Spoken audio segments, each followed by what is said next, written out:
नमस्कार, कैसे हैं आप लोग? आशा करती हूँ बहुत अच्छे होंगे क्योंकि सास भी कभी बहू थी। नोइना की पार्टी में जाते ही चप्पल टूट जाती है, तो नोइना मिहिर से कहती है कि मैं ये पार्टी में नहीं जा सकती। तो मिहिर कहता है कि क्या हुआ? तो वो चप्पल दिखाती है और कहती है कि अब मैं कैसे जा पाऊँगी इस पार्टी में। तो मिहिर एकदम कहता है कि कोई बात नहीं, मैं तुमको पकड़ के पार्टी अटेंड करवा दूँगा। तो कहीं न कहीं नोइना ये सुनते ही खुश हो जाती है क्योंकि वो तो चाहती है कि मिहिर के साथ ज़्यादा से ज़्यादा समय बिताए। तो आगे दोनों नोइना उसका हाथ पकड़कर आगे चल ही रही होती है। इतने में हेमंत देखता है उसका छोटा भाई मीर का और कहता है कि क्या भैया ये सब ठीक हो रहा है? तो कहते हैं कि उसकी चप्पल टूट गई है इसलिए ऐसा हो रहा है। पर उसी बीच में मिताली उस दोनों का फ़ोटो खींचकर परी को भेज देती है और परी वहीं पर तुलसी को दिखाती है और कहती है देखो पापा कितने अच्छे लग रहे हैं और नोइना आंटी भी बहुत अच्छी लग रही हैं और आप देख रहे हैं कि दोनों एक साथ कैसे प्यारे लग रहे हैं। और माँ आप नहीं जा पाई, देखो कैसा हो गया, आपका पासपोर्ट नहीं मिला और आप नहीं जा पाई, आपको बुरा नहीं लग रहा है? तो तुलसी कहती है इसमें बुरा लगने वाली बात क्या है? पापा को एक शोरूम में इनॉग्रेशन के लिए बुलाया, कितनी अच्छी बात है। और जहाँ तक परी तुम्हारी बात है तो मैं समझ पा रही हूँ तुम क्या कहना चाह रही हो। तो ना मुझे पापा पे शक है और ना पापा को मुझ पे कोई शक है। हम दोनों एक दूसरे को उतना ही प्यार करते हैं जैसा कि पहले किया करते थे, इसलिए तुम्हें चिंता करने की बिल्कुल भी ज़रूरत नहीं है। ये सुनते ही परी को बहुत गुस्सा आता है कि ये माँ को गुस्सा क्यों नहीं आ रहा है।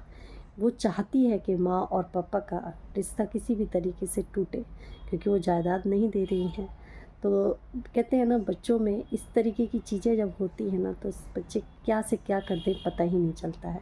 उधर तुलसी को बहुत टेंशन हो जाती है कि मुन्नी ने ऐसा किसको आई लव यू बोला है।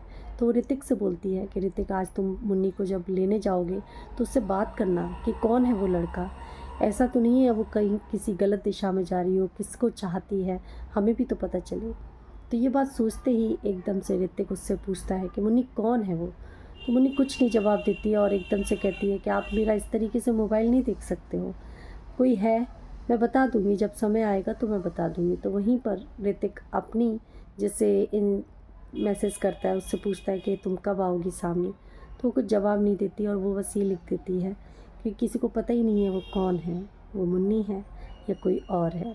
तो उसके बाद ये बात सुनते ही मुन्नी को घबराहट होती है। वो एकदम सोचती है कि अगर जो तुलसी हैं उनको अगर पता चल गया कि मैं ही हूँ तो वो मुझे घर से बाहर निकाल देंगी। पर वो देखती है ये तो सपना था, हकीकत में कुछ और है। तो तुलसी कहती है क्या हुआ मुन्नी, क्या सोच रही हो, आजकल तुम बड़ी खोई खोई रहती हो।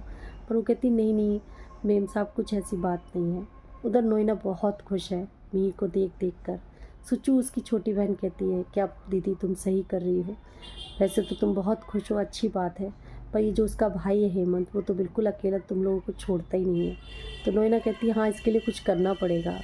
फिर उसके बाद दिखाते हैं कि मिहिर तुलसी से बात कर रहा है और कह रहा है कि तुम अभी तक तुलसी क्यों नहीं आई, मुझे अच्छा नहीं लगा। ये बात सुनते ही नोइना जैसी गेट खोलती है उसे बहुत बुरा लगता है और वो एकदम से अपसेट हो जाती है। तो मिताली उसके पास आकर कहती है कि मौसी आप बहुत दुखी लग रही हो, परेशान लग रही हो। तो नोइना कहती नहीं ऐसा कुछ नहीं है, मेरा थोड़ा हेडेक हो रहा है, ऐसी तुम ज़्यादा बड़ी बात मत लो। तो एकदम जाते जाते वो कहती है मौसी मैं समझती हूँ कि आप मिहिर अंकल से प्यार करते हो और जब कोई किसी से प्यार करता है तो उसके साथ वो समय बिताना चाहता है। तो अगर ऐसा कुछ है, अगर आप जानना चाहते हो कि मिहिर अंकल आपसे प्यार करते हैं तो आप ऐसा कोई ड्रिंक मंगवाओ जिसकी वजह से वो सच सामने आ जाएगा। तो नैना कहती है कि ये तुम क्या कह रही हो, तुम्हें कैसे पता? तो कहते हैं मैं यूएस में रही हूँ, मुझे ये सब पता है।